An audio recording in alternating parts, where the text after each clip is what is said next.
উত্তরবঙ্গের ইতিহাসে এক ঐতিহ্যবাহী নাম মালদা। গঙ্গার তীরে গড়ে ওঠা এই জনপদ শুধুমাত্র একটা জেলা নয়, এ এক সময়ের সমৃদ্ধ সভ্যতার সাক্ষী। এক সময়কার রাজধানী গৌড় আজও যার ধ্বংসস্তূপে লুকিয়ে আছে বাংলার মধ্যযুগীয় ইতিহাস। আদিনা মসজিদ, ফিরোজ মিনার, এইসব স্থাপত্য আজও মনে করিয়ে দেয় সুলতানি আমলের গৌরবোজ্জ্বল অধ্যায়। তাই তো ইতিহাস প্রেমীদের কাছে মালদা যেন একখানা খোলা পাঠ্য বই।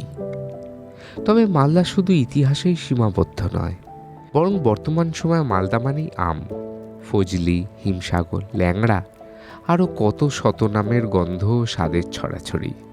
আর সেই স্বাদে গন্ধে আর পরিচয়ে এই আম আজ মালদাকে পৌঁছে দিয়েছে বিশ্ব দরবারে। এর পাশাপাশি রেশম শিল্পেও মালদার আরেক গর্ব। হাজারো তাঁত শিল্পীর পরিশ্রমে তৈরি সিল্ক আজও বহন করে বাংলার শিল্প ঐতিহ্য।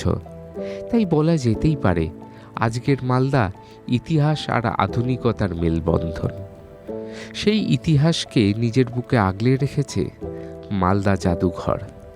1999 সালে প্রতিষ্ঠিত এই জাদুঘর আজ উত্তরবঙ্গের অন্যতম গুরুত্বপূর্ণ প্রত্ন সংগ্রহ কেন্দ্র।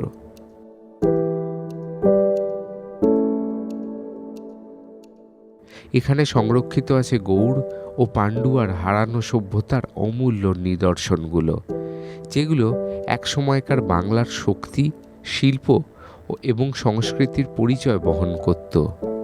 এই জাদুঘরেই রয়েছে প্রাচীন পাথরের মূর্তি, ব্রোঞ্জের প্রতিমা, সুলতানি যুগের স্থাপত্যখণ্ড, টেরাকোটা শিল্প, আরও কত কী, যা হাজার বছরের পুরনো বাংলার অতীতকে সামনে এনে দাঁড় করায়। প্রতিটি ভাস্কর্য শুধু একটা বস্তু নয়, এগুলো গৌড় সাম্রাজ্যের উত্থান, পতন আর সমৃদ্ধ শিল্পশৈলীর নীরব সাক্ষী।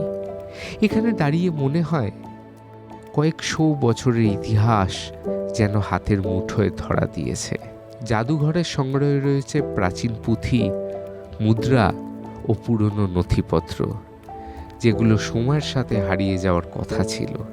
কিন্তু মালদা জাদুঘর আজও সেগুলোকে সচেতনভাবে রক্ষা করেছে ভবিষ্যৎ প্রজন্মের জন্য।